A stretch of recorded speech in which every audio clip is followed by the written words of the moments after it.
Hey guys, I'm down at the allotment today and there's not much happening, we're kind of middle of February, so it's just waiting and waiting. But that means that I have time to look over my plan for this season and talk to you guys about how I'm going to get as many flowers as possible out of my tiny 4x5 meter allotment here. For anyone that doesn't know, my name is Peggy and I'm going into my third year of growing a cut flower garden here on my allotment in Kanagawa Prefecture, Japan, which is just south of Tokyo in USDA Zone 9B. Thanks for checking out my channel. Okay, so if you look back on my previous videos, you'll know that I have the garden stocked already. I'm so far ahead of where I was this time last year. I've got in ranunculus, Daucus dara, some ponytails. I've got some rudbeckia that I planted last year that's coming back. I've got my stock, I've got chrysanthemum, I've got poppy and gladiola, I've got echinacea and scabious, I've got an orangeum, I've got some allium, I've got on this side my daffodils, my anemone, my freesia, which are still looking really sad, but they're starting to come back, so I'm hoping they'll survive. My sweet pea, then I have some snapdragon, my tulip, and my dahlia in there. So I've got a lot, it just isn't coming yet. Now, I know that from the comments, some of you have told me you're in a much colder zone and your last frost date isn't till the likes of April, so I'm really sorry that I'm complaining that, oh God, we're halfway through February and I've got another couple of weeks until my last frost. Sorry, but I'm really impatient. So I want this stuff to be coming. And it's just a case of waiting now. There's nothing else I can do other than come down and water it, which is what Key and Kit are going to be doing in the background here. So it gives me time to kind of look over what my plan is for this year. Now, this is only a 4x5 meter garden, so I have to cram in as much as possible. I've got not very many plants and I put them really, really close together because I am going to be cutting them hard. I often joke that my allotment neighbours must think I'm really bad at growing flowers because there are rarely flowers in my garden. But that's because when you're cutting flowers to use in arrangements and to have the longest vase life possible, you're usually cutting them when they're still in bud stage. So they don't actually see many flowers blooming on my garden, with the exception of the zinnia, which I let go until the end of the season. But it means I want to try and get as much as I can out of this garden. So this year I wrote up my garden plan. The amount of times I have lost this bit of paper. Anyway, so you can see on this that I have two colours on my garden plan. Which is a mess because it comes down to the garden with me and stays in my pocket and tells me where to put everything, so it's muddy and stained.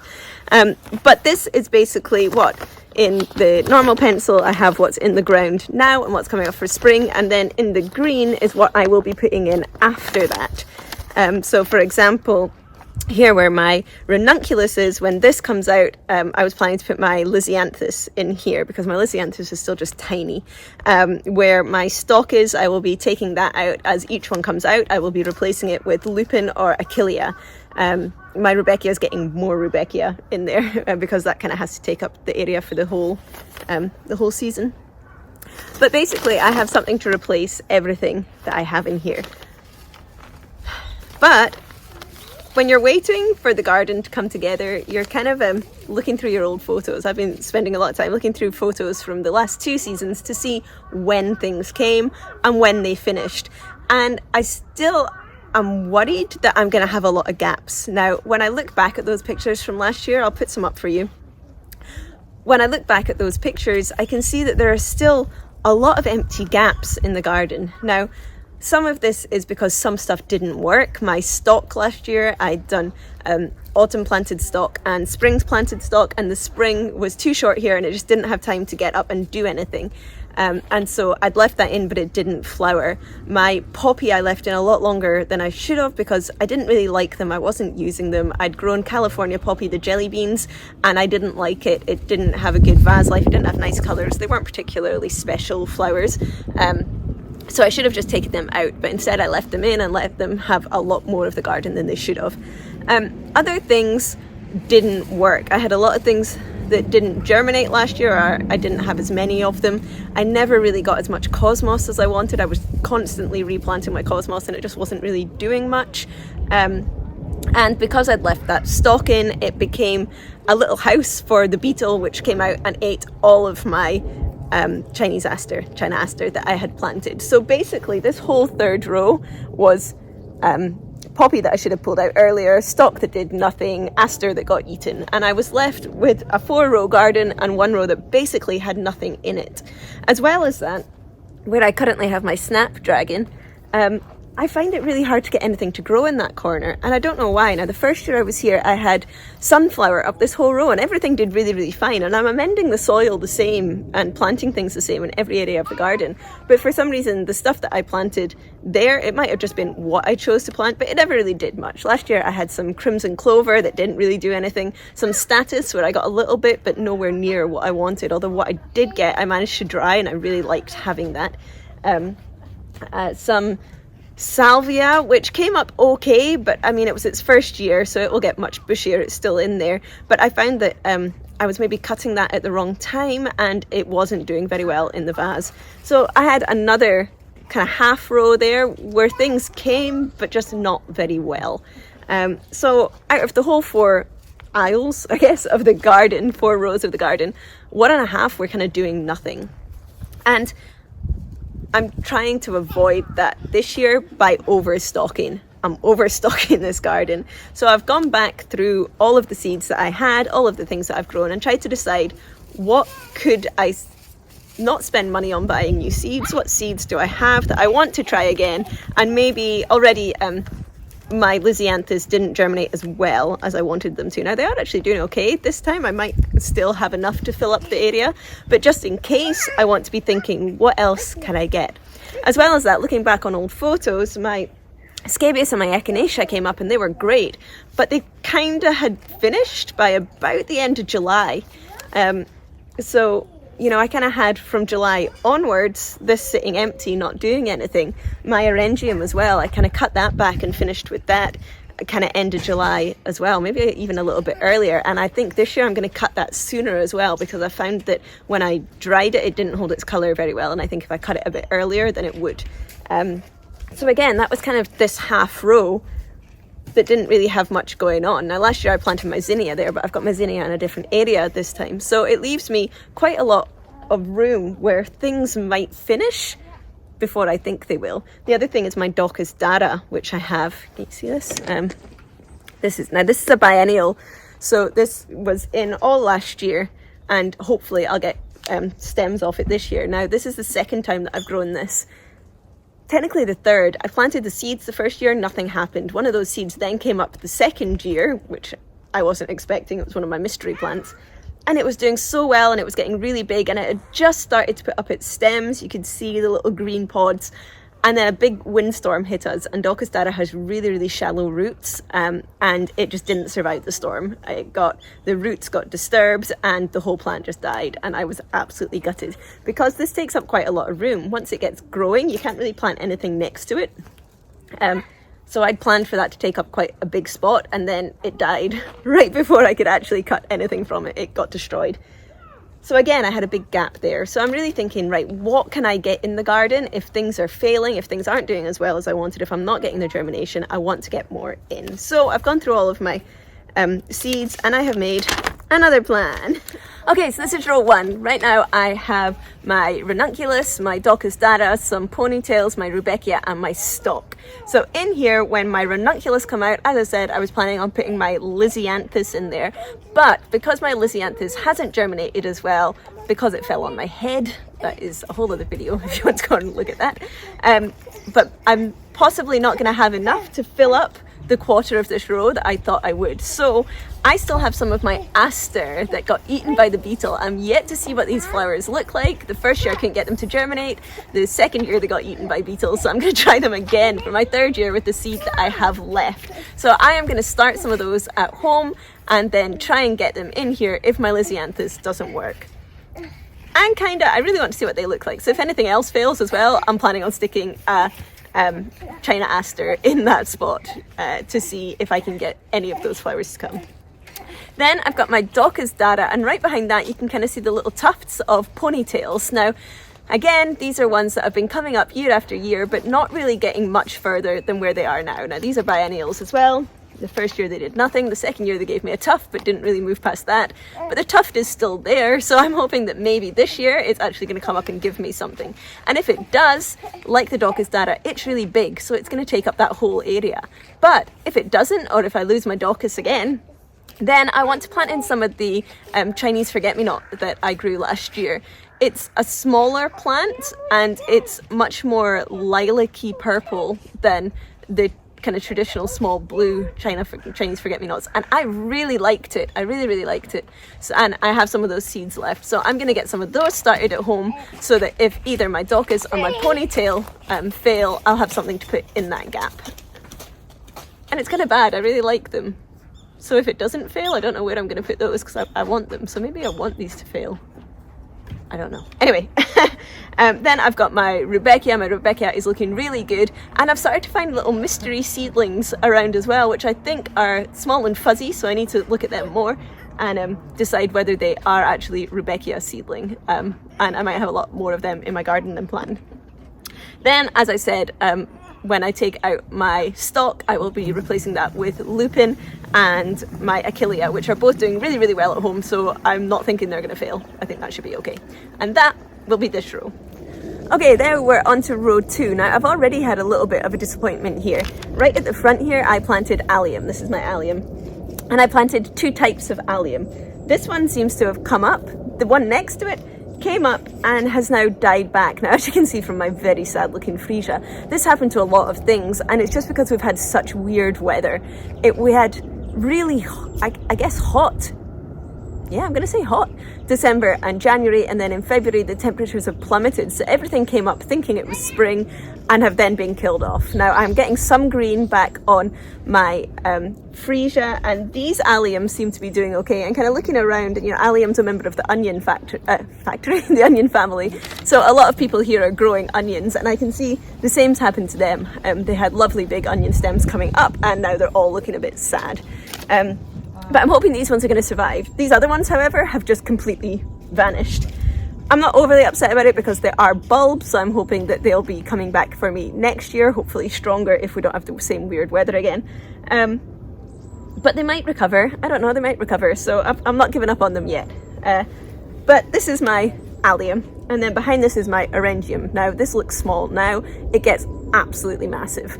I learned that last year. It is huge. And it gives me, on this one plant, it's actually 2 plants that have self-seeded really close together. But from this, I got more stems than I could ever possibly use. You get so much off of one plant of this. So I have to leave that there. But again, it kind of finished early. I'm going to say by July, I finished cutting it and it was back down to this height. So that means basically half my season, because I'm in 9B, my season's long. I don't get frost until things started to slow down November, December time, but you know, we didn't actually get a frost until late December. So that's a long time for this to be sitting empty. So my plan is that when my allium comes out, I'll be putting in my Sweet William, which I have growing on at home and which is doing great. But last year I also put a phlox in here, creme brulee, I'm gonna say. And it did come up, but I got like 2 tiny flowers off it. It wasn't very strong. Now that's meant to be a perennial, but I don't see it coming back. I'm hoping it's going to come back. I just haven't seen it yet. But I still have more of that seed, so I'm going to get that started on at home as well and try and get that in the ground here. Either if my Sweet William doesn't take up as much room as I want, or to put in kind of just as the orangium, which I'm going to be cutting earlier this year, as I said before.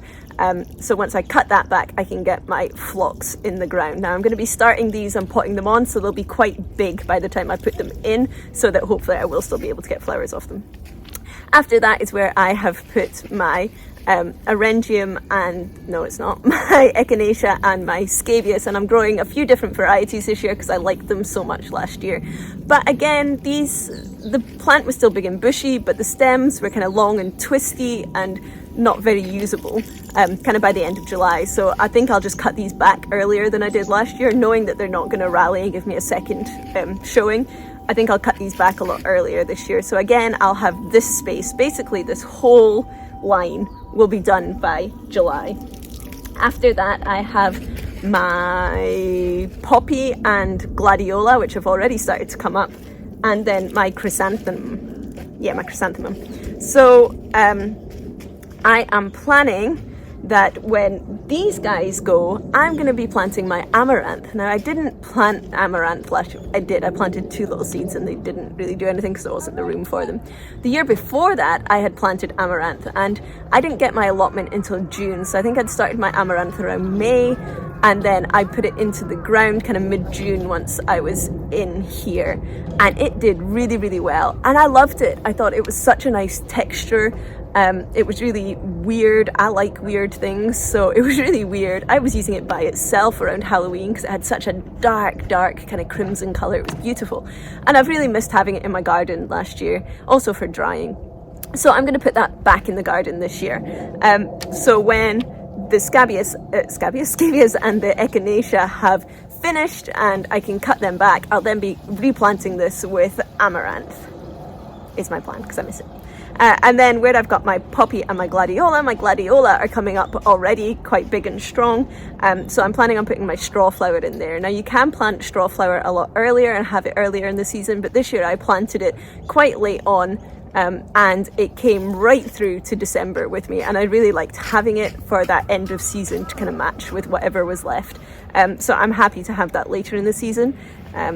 So that's going to go in where my poppy and my gladiola are, and I'm actually hoping to get a few more chrysanthemum, but instead of the spray chrysanthemum, I want to be getting the heirloom chrysanthemum this year, if I can find them. They're very hard to find. So that is row 2. Okay, on to row 3, where I have my daffodil, anemone, very sad looking freesia, and my sweet pea. My daffodil have come up, but again, because of the weird weather, they're coming up so short on these tiny little short stems. I've already taken 3 of them. These guys look like they're about ready to come, but they're just so tiny. Then I've got my anemone, which are doing really nicely, but aren't anywhere near flowering. Now I have a box of these at home, which are the ones from last year that came up. I thought I'd lost them all, but they didn't. They came up, and they are starting to put out flower already. So I am going to have an anemone very, very soon, probably next week, but not from here, from the box that is growing on at home. Then you can see some of my freesia are starting to re-leaf up, but I think I'm going to lose a lot of these. But again, these are bulbs. They'll stay in the ground and hopefully they'll do better next year. So although I'm not going to have flowers this year, it's not a complete loss. I am hoping that they'll come back next year. And then I've got my sweet pea, which are taking their sweet time. Again, I had this problem last year where I was just waiting and waiting and waiting. But my sweet pea are doing all right, so they're coming up. So the plan for this one is that after the daffodil have gone, I'm going to plant in some globe thistle, which are the orange ones on top. They look really cool. And again, they won't start flowering until kind of autumn time, so they're going to look really nice with the autumn colours.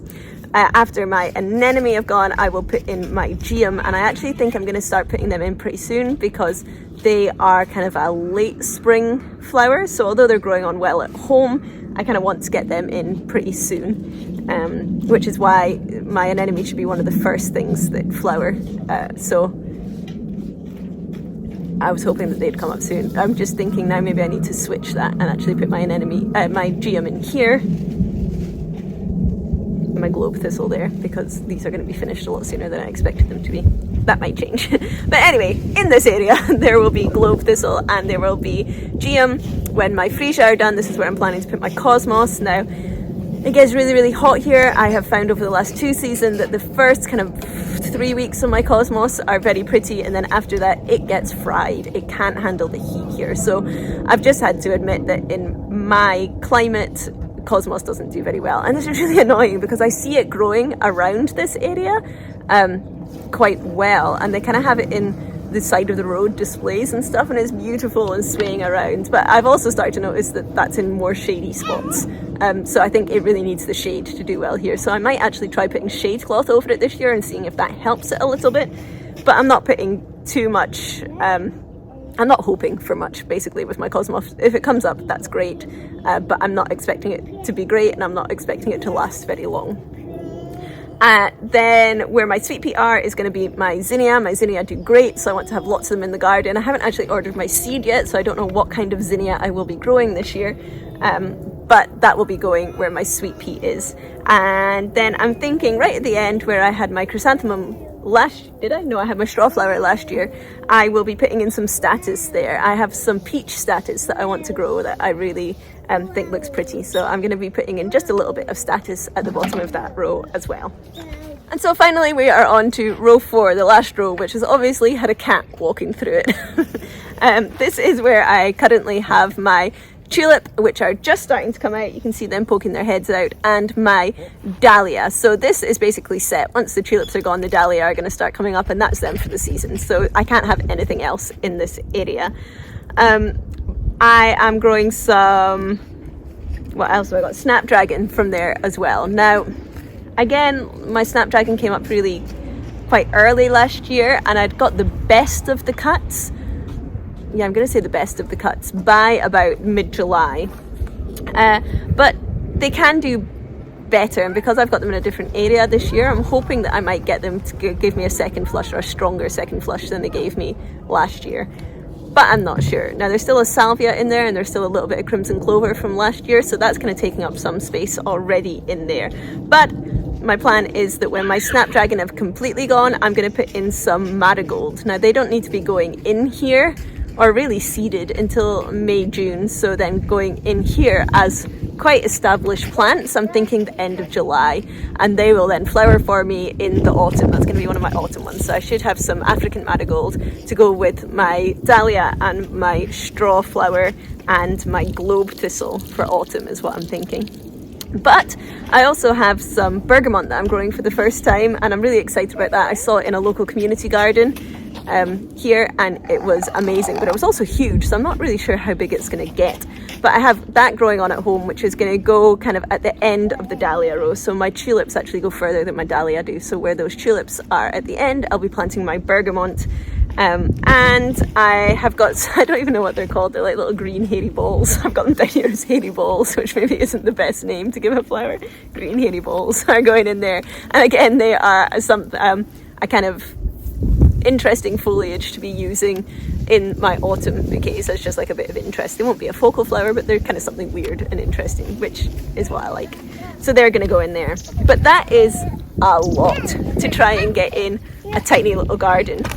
I've broken it down into seasons, and you can see for my spring I have daffodil, anemone, freesia, sweet pea, stock, ranunculus, tulip and poppy. So 1, 2, 3, 4, 5, 6, 7. I've got 8 different things coming on for spring, which in a tiny garden like this is pretty good. Unfortunately, they don't all come at the same time. As you can see, my daffodil are almost done already, and my sweet pea are nowhere near it, but I'm hoping that there might be a bit of overlap with them, but that should take me through all of spring. Then for my summer, I'm going to have lupin, achillea, rudbeckia, ponytails, daucus dara, Chinese forget-me-not, allium, sweet william, scabious, echinacea, gladiola, geum, cosmos, zinnia status, dahlia, bergamot, snapdragons and eryngium.